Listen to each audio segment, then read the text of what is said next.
Hello! Today I'm going to meet a new intern from work because our boss suggested that we just meet and go to the Berlin Biennale because it started last week, and I hope it will be interesting. I mean, it will be interesting because it's a lot of artworks, but I hope it will be nice with her. We start at KW Kunstwerke because it's the main place. They started it in the 2000s, I think. So we go there first and then we maybe go to the Sophienseele and do the other two places tomorrow.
You know, I heard about the Occupy Mars underneath. They say they're the airless movement and that they're going to liberate Mars. Please don't join them. Yet the secrets that keep secrets forever. Europe grows, but not by its own free will, not by some divine right, but by the quiet erosion of another place. Africa was the rise to the as it has. Who among us will listen?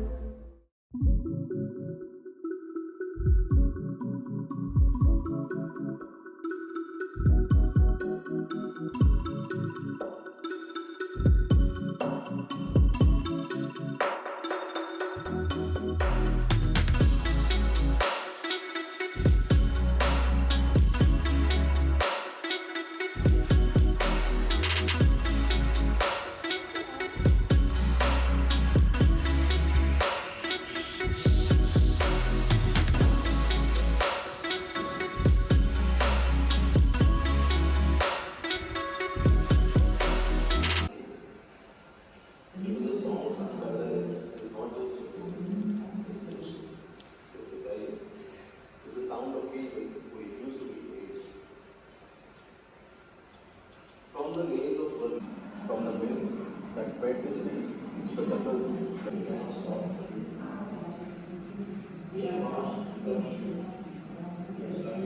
Hello.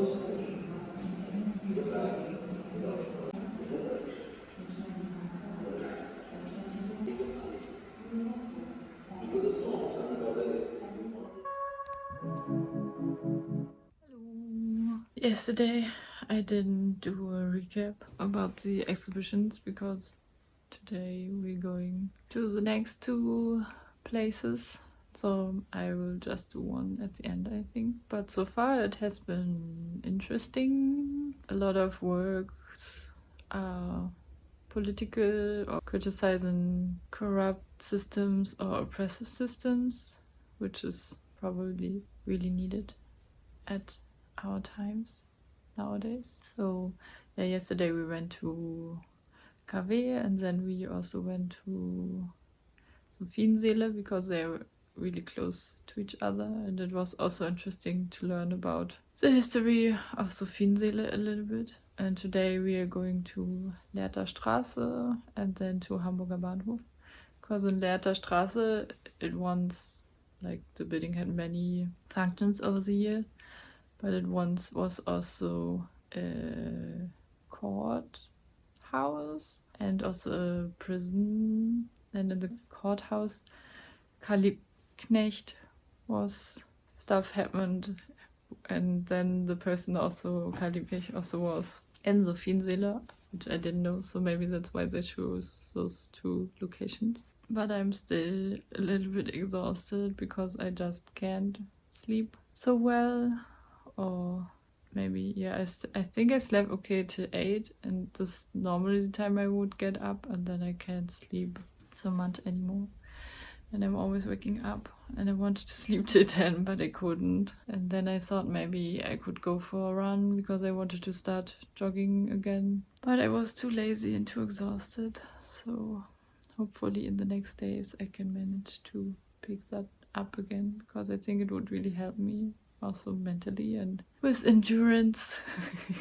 Because the only sport I'm doing at the moment is yoga, and I'm not doing it for longer than half an hour, and then it's not really a sport, but it's still good to do because it makes my body more flexible. But I hope today will be also interesting artworks, and maybe I have more brain power to actually not digest but progress, no, to just to be able to read the text and understand them, because at one point I was just like zoning out and was exhausted. Oh. So let's see how it will be. Unfortunately, it takes 1 hour to go to Lehrterstraße 60 from where I live. So this is a bummer.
Schaut mir ganz nach einer Gruppe von Verschwörern aus. Da und dort, immerfort.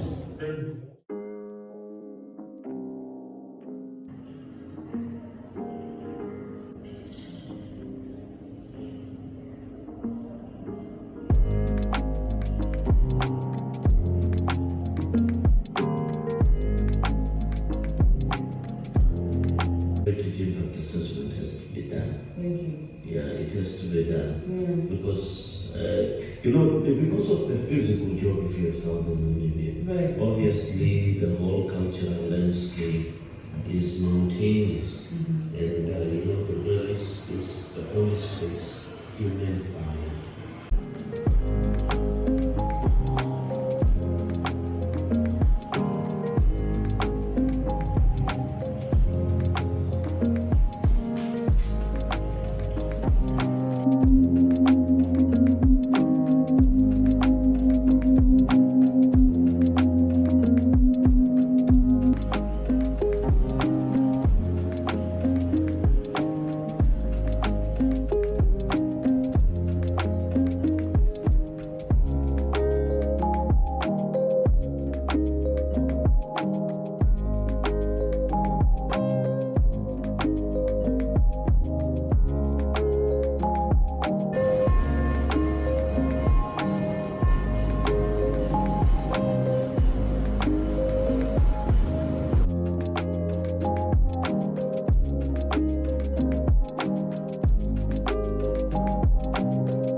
I just wanted to give a little recap about the Berlin Biennale.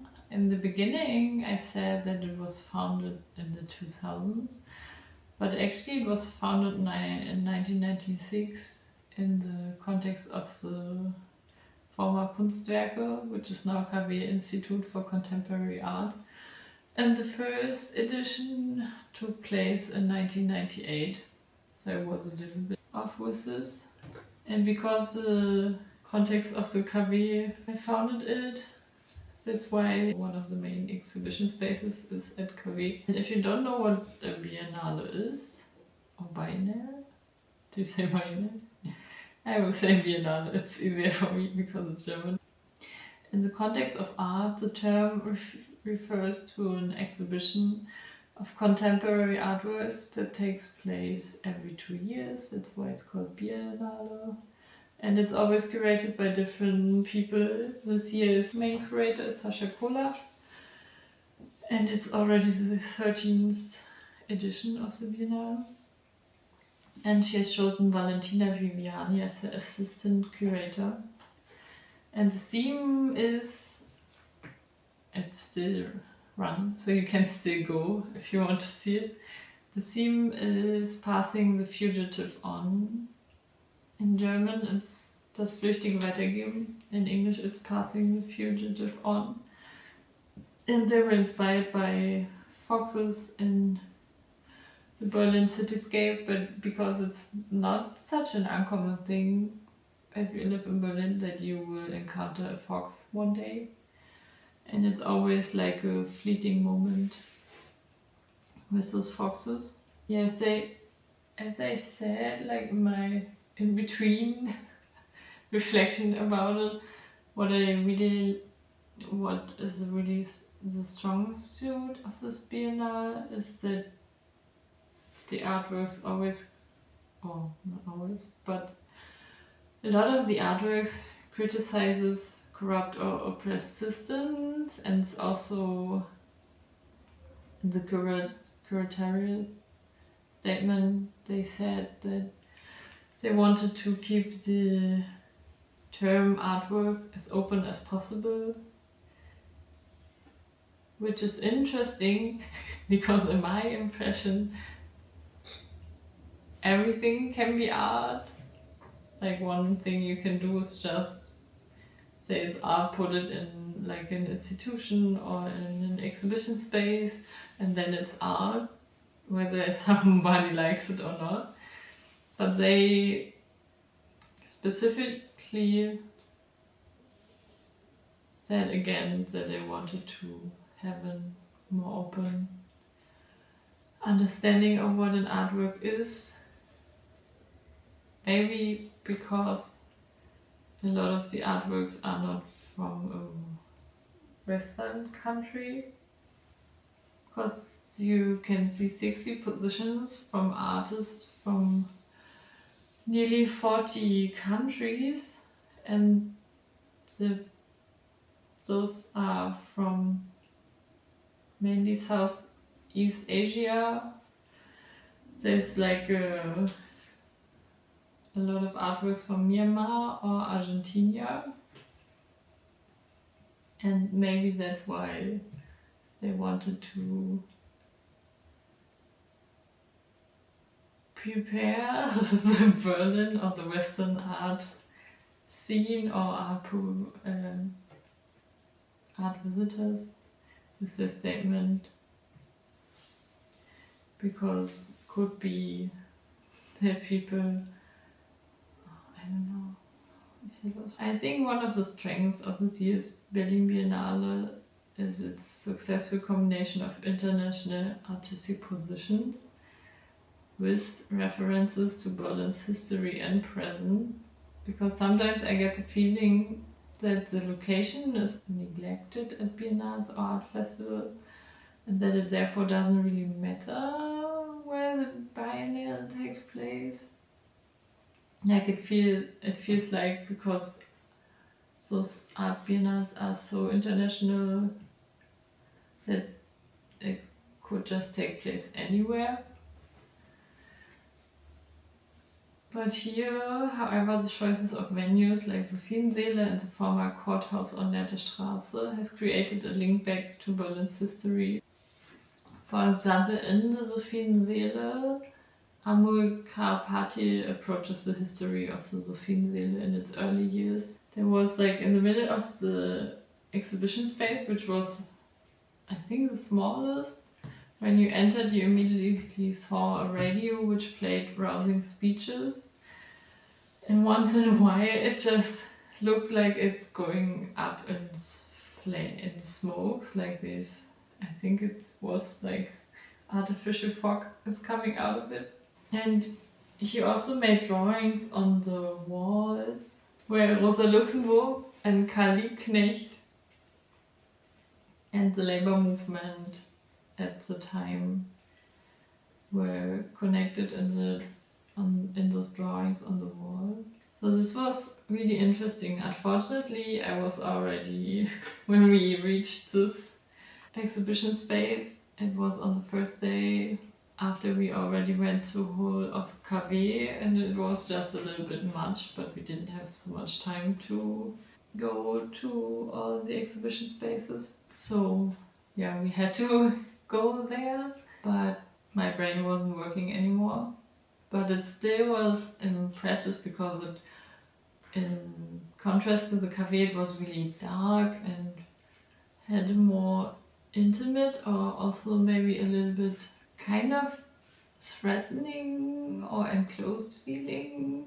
So it was also interesting to see all the different spaces in such a short time. But my problem is always, I think here it's okay, like how many artworks are shown is still within reason, like how many artworks they show, but still it's just a lot. So many artworks were super interesting, or it was specific historical or political themes for the respective countries or continents.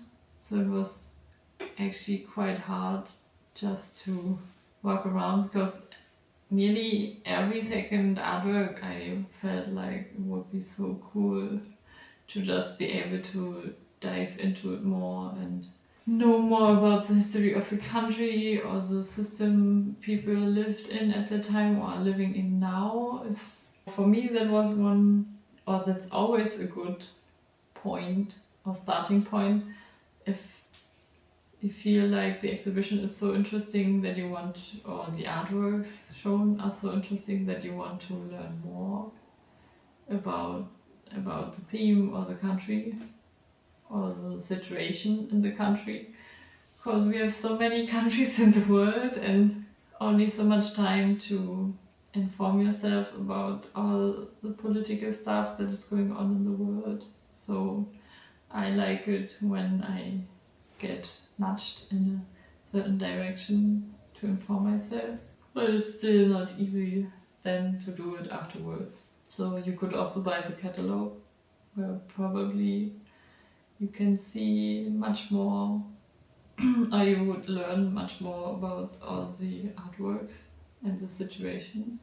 Yeah, maybe I talk about the one last artwork which I really liked, and then it's maybe already long enough. My reflection at the former courthouse in Letter Straße, which is just a really interesting building. I also recommend going there if you're interested in old buildings. And there was, on the ground floor, there was an installation with many artworks. And the first room was based on a situation where Karl Liebknecht, one of the founders of the revolutionary socialist Spartacus group, Karl Liebknecht distributed leaflets where he called on workers to demonstrate at Potsdamer Platz in Berlin in 1916, because he was against the German military apparatus and he was against the abuse of the martial law, and he was against the government because he was saying that it was imperialist and the real enemy, which relies on violence.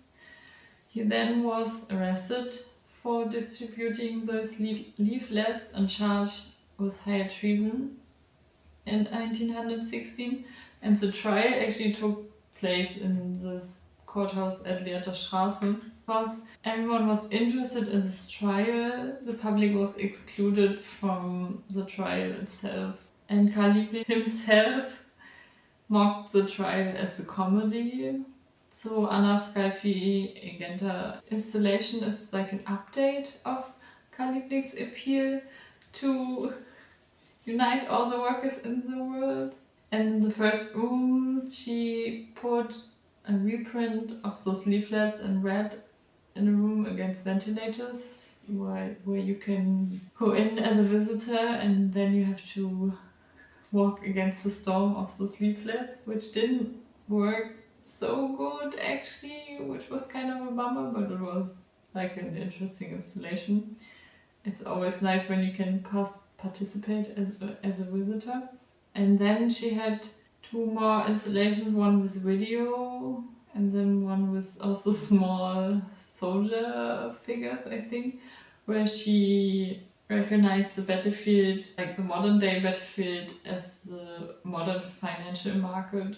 And she also put the word Kommunista outside on the wall next to the building to reverse the situation in which the supporters excluded from the trial could only catch a glimpse of the politician from outside. And then she put like the communist word outside and we as visitors are inside. Well, this was also really nice. I'm not a communist myself, but I would say I like social ideas and like an economy for the common good, or even just sharing economy, all the stuff which could make life more livable, to have a community, to help each other out, not to live your life just to make more money and be greedy and pitch people against each other. So this was also an interesting installation, which also reflected on the history of the place, the location, the exhibition space in Berlin. So all in all, I would recommend going to the Berlin Biennale this year. And I hope maybe, even if I'm still figuring out how to talk about art and find my voice maybe in talking about art, I hope I got you interested in also going to the Berlin Biennale. Maybe you could also write in the comments how you wanted me to reflect about exhibitions, in which style, because this would really help me out. Bye!